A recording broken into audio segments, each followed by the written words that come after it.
All right, for number 7, it says find the coefficient of a to the third, b to the fourth in the expansion of 4a plus b to the 7th. So first we're going to need to figure out what our coefficient would be using the calculator, but we can't forget if we have 4a, that means if we're finding a to the third, we need to incorporate 4a to the third. And then b is by himself, so that'll be to the fourth. And then we need to figure out what that coefficient is going to be in front. And then we'll multiply this coefficient by 4 to the third, and that will give us what we're looking for. In order to know what to put into our calculator, remember we're going to be using NCR. N is in relation to the exponent from the original problem, so that'll be a 7. And R is going to be, technically you could use 3 or 4 because Pascal's triangle has that symmetry. So I'm going to use 3. And I'll show you how it'll also work for 4. So to find 7 NCR 3 in your calculator, you'll need to first type 7, then press math. You're going to scroll over to probability, and then we have NCR being that third option. Then our R is 3.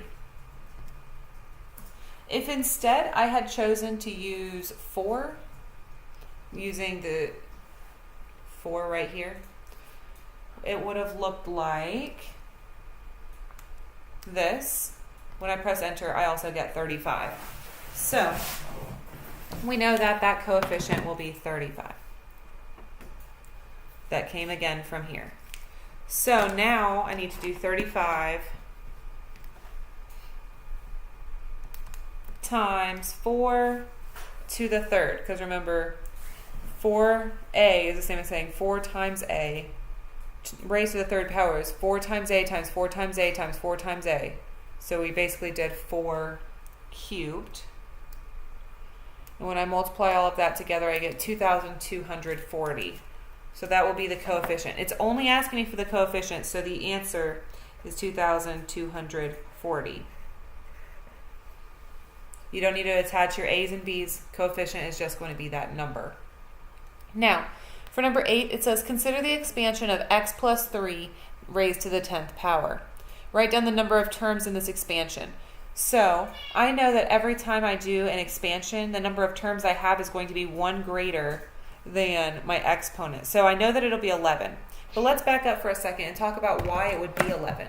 When we write down our expansion, we use Pascal's triangle. Pascal's triangle will always have 1 extra term in it.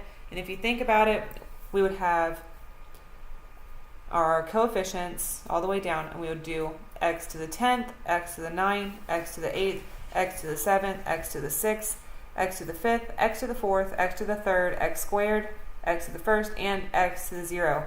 So between 1 and 10, we do have 10 numbers, but because we do include that x to the 0, that's going to show us that we do in fact have 11 terms. Come on, baby. So now it says find the term containing x squared.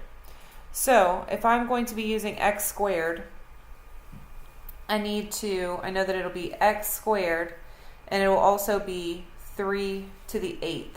Remember that when you add these exponents together, you're going to need to make sure it equals the exponent from the original problem. So now I need to find that coefficient. To find that coefficient, we will still be using NCR.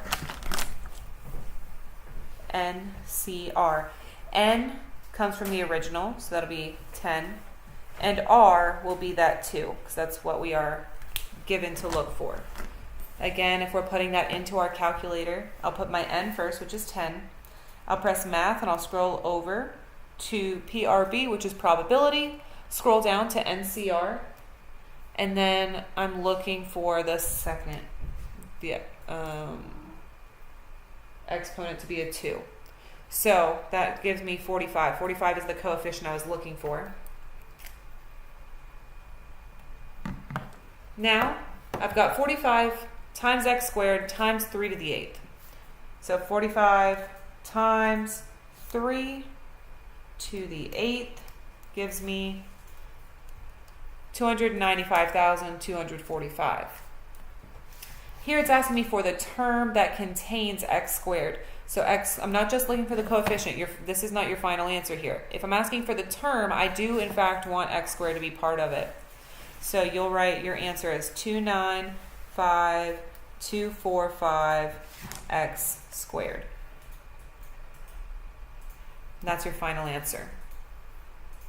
For number 9, it says find the coefficient of x to the 4th in the expansion of 2 minus x to the 6th. So if I'm going to be having, do we see that this is a subtraction sign? So negative x to the 4th, it'll be multiplied by 2 to the, remember whatever exponents we have must equal that original exponent that was given. So this is going to have to be squared. And we need to find that leading coefficient. That coefficient is going to be found by using NCR again.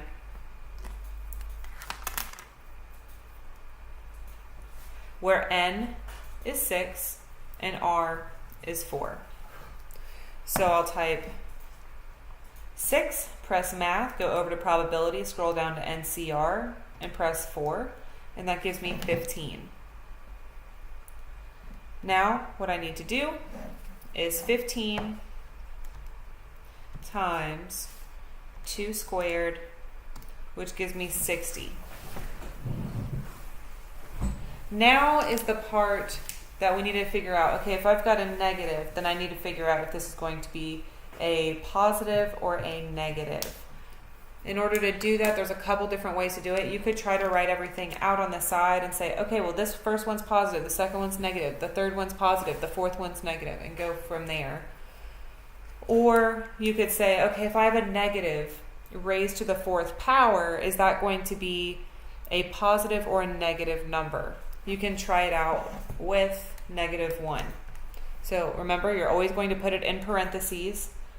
Raised to the 4th power gives me a positive number. So that means that this will be positive.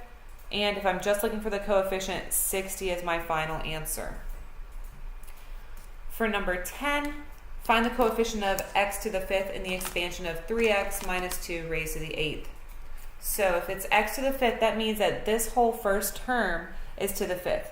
So I've got 3x to the 5th, and I've got -2 raised to the 3rd, because again, 5 plus 3 gives me 8, or 8 minus 5 would give me that 3. I need to find my leading coefficient. In order to find that leading coefficient, it is going to be NCR again. So NCR, where n was my original exponent, and r is the exponent of the term I'm looking at. So I will type that into my calculator. 8, press math, scroll over to probability, scroll down to NCR, and 5, which gives me 56. That means that my coefficient is 56. Now, if I have 3 to the 5th, I'm going to be, or if I have 3x to the 5th, that's the same as 3 to the 5th and x to the 5th. So I'm going to have 56 times 3 to the 5th times -2 to the 3rd. The reason I like to include that negative is because in situations like this, I don't want to have to write it all out and try to figure out, okay, is this going to be negative or positive? If I include that -2 in parentheses raised to the 3rd, it will tell me if I'm going to have a positive or negative number. So I've got 56. Let me turn this sideways. Actually, I'll move this. 56 times 3 to the 5th times -2. I cannot stress this enough. If you're going to put -2 raised to a power, or any negative number raised to a power, you must put it in parentheses. And then we're going to raise that to the 3rd, which gives us negative, so see, we have a negative, 108,864. Here it's asking again for just the coefficient, so this right here is your final answer. You won't have any x's attached to it. A coefficient is just a number. So negative 1,008,864. or negative 108,000. You can put a little comma if you want.